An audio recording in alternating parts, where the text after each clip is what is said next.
আমাদের রিক্সাটা যেহেতু আগেই চলে আসে, তো আমরা চলে আসছি আমার শ্বশুর বাড়ির দরজায়, আর আমার বর তখন রিক্সাটা থামিয়ে বাড়িতে চলে যায়। আর এই সুযোগে আমরা সবাই আবার রাস্তায় একত্র হয়ে গেছি।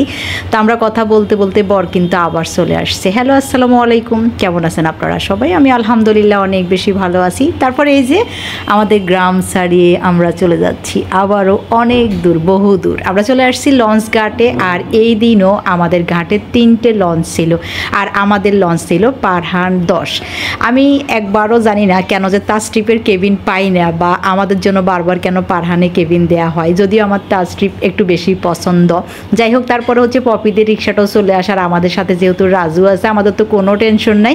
রাজু খুব সুন্দর করে ব্যাগগুলো নিয়ে যাচ্ছে। আর আমাদের আজকের ক্যাবিনটা হচ্ছে ফ্যামিলি ক্যাবিন, যদিও অনেক যুদ্ধ করে ক্যাবিনটা আমরা পাইছি, এটাও পাওয়ার কথা ছিল না, তারপরে অনেক কষ্টে কেমনে কেমনে জানি এটা ম্যানেজ করে দিয়েছে। আর এটা ছিল ছাদের মধ্যে একটা ক্যাবিন, এই ফার্স্ট এরকম একটা ক্যাবিনে ঢাকায় যাচ্ছি, আর এই এক্সপিরিয়েন্স আপনাদের সাথে অবশ্যই শেয়ার করব। আর এটা ছিল আমাদের ঘাটের অবস্থা, 3টে লঞ্চ যেহেতু একই দিনে ছিল, আর মানুষের ব্যাপক ভিড় ছিল। আমাদের ঘাট থেকে মানুষগুলো ভাগে ভাগে লঞ্চে উঠছে, আমাদের সবগুলা ব্যাগ অলরেডি আমাদের কেবিনের সামনে চলে আসছে।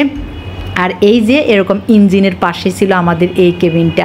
এই জায়গায় এরকম একটা ফ্যামিলি কেবিন আছে, এটা আমি আগে জানতামও না, যদি এইবার আমাদের জন্য এটা বুক করা না হতো। তারপর লঞ্চটা একদম খালি ছিল, আমরা একদম সকাল সকাল লঞ্চে চলে আসছি। লঞ্চ ছাড়বে 2টায়, আর আমরা চলে আসছি 10টায়।